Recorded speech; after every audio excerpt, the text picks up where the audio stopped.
Supreme Chancellor Obi-Wan Kenobi by Stone Freak. Chapter 15.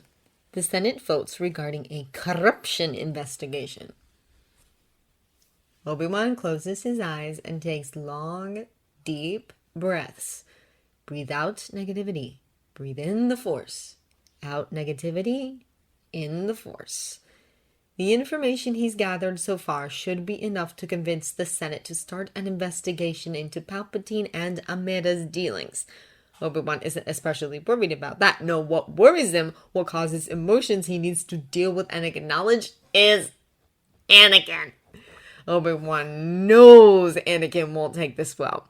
Not at all. He'll most likely see it as Obi-Wan launching an unjustified attack on Palpatine simply because he doesn't trust politicians. Part of Obi-Wan wonders if Anakin would be correct in that assessment. It's just, Obi-Wan has always felt uncomfortable in Palpatine's presence. There's always been something niggling in the back of his mind. Nothing substantial, nothing he could point at and go, see, this is why I do not trust this man. Just a bad feeling. If this causes a rift between him and Anakin, so be it. Obi-Wan has his duty to the Republic and the galaxy, and he cannot put himself and his relationship with the people closest to him before that. Even though he wants to. Members of the Senate, I understand and appreciate your patience. Today I will present the information I have gathered so far from the computers, datapads, and offices belonging to Vice Chancellor Mas Amida and former Chancellor Palpatine. Mumbles rise from the many repulsor-pods. The senators are impatient. Obi-Wan keeps his head high and his back straight, a posture of strength and confidence. Once I've presented the information, we'll have a short intermission for everyone to gather their thoughts, and after that we'll have a vote on whether or not a formal corruption investigation will take place. More mumbles rumble across the floor, but Obi-Wan keeps his face placid. It's for the best if he's a neutral presenter of facts and nothing more. His own feelings and bias must not affect the rest of the Senate. A question, Senator Kenobi. Obi-Wan blinks and looks at the data screen in front of him to see what senator activated their voice amplifier. Yes, Senator Barron? Regarding this investigation of yours, I assume it would be placed in the hands of the Jedi. Senator Barron nearly spits out the last word, his disdain obvious. Murmurs and some shouting breaks out in the chamber. Many senators appear displeased with the thought of the Jedi being in charge of such an investigation. Considering the ever-increasing anti-Jedi sentiment, Obi-Wan is unsurprised, if understandably displeased. He presses his lips together briefly before his face smooths out again. It would be a joint investigation between the Senate of the Jedi and the Coruscant security forces, Senator Barron, to avoid any risk of someone tampering with the results of the investigation. Besides, Obi-Wan thinks a more diverse group of investigators is more likely to be able to view the facts and evidence from all different angles than a homogeneous group is. The unrest settles down again, and Obi-Wan prepares himself to present the information he's gathered. The point of no return has arrived. 20 of the opposing senators met with former Chancellor Palpatine during the 3 weeks before the vote, and once the vote finally took place, 15 of them changed their position to follow the former chancellors. Met with Vice Chancellor Amida to discuss policy, according to the official meeting log, and a week later presented new legislation RB 566C supporting the 34KTB9 bill, which was voted down, that Vice Chancellor Amida introduced a month earlier.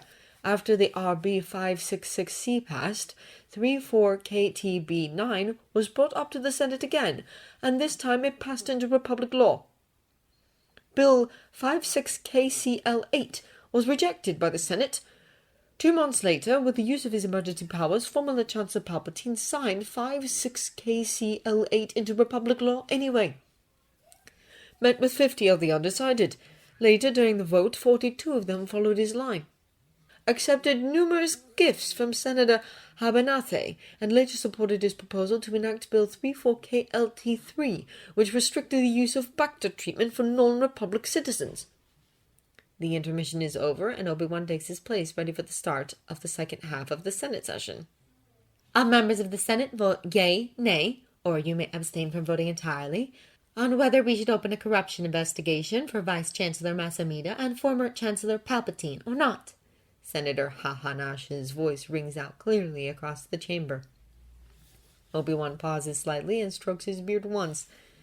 There is something he should say before the vote takes place. He makes a small hand gesture toward Hahanash, who nods her head in understanding. Senators, I will not be participating in the vote, and will instead remain a neutral party. He glances around the chamber briefly. Senators, I hereby declare the vote open. Masamida shifts nervously where he stands on Obi-Wan's left side. He may have been temporarily relieved of his duties, but his presence during this particular session is important. Obi-Wan finds it rather unsurprising to see him squirm. The Chagrayan most likely never believed anyone would find anything on him, and had Palpatine remained in office, it's very likely no one would have gone looking.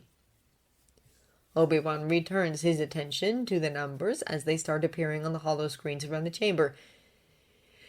In the end, it is, just as Obi-Wan had hoped, a victory for the side of looking into the corruption. Yea, 58%. Nay, 37%. Abstain, 5%. Well then, Senators of the Galactic Republic, the vote has been cast and the result is in. As the investigation will begin immediately, Vice Chancellor Masamida will stay removed from his post until the investigation has finished. As such, Senator Hahanash will remain as temporary Vice Chancellor until then. Obi-Wan looks to his left and sees defeat in every line of Masamida's body, though he tries to hide it. Senator Hahanash, on the other hand, straightens and raises her chin slightly, proud and strong. With this, I declare this session meeting ended, she says, casting a brief glance toward Obi-Wan. The session has ended, but this is only the beginning. Obi-Wan is sure of it.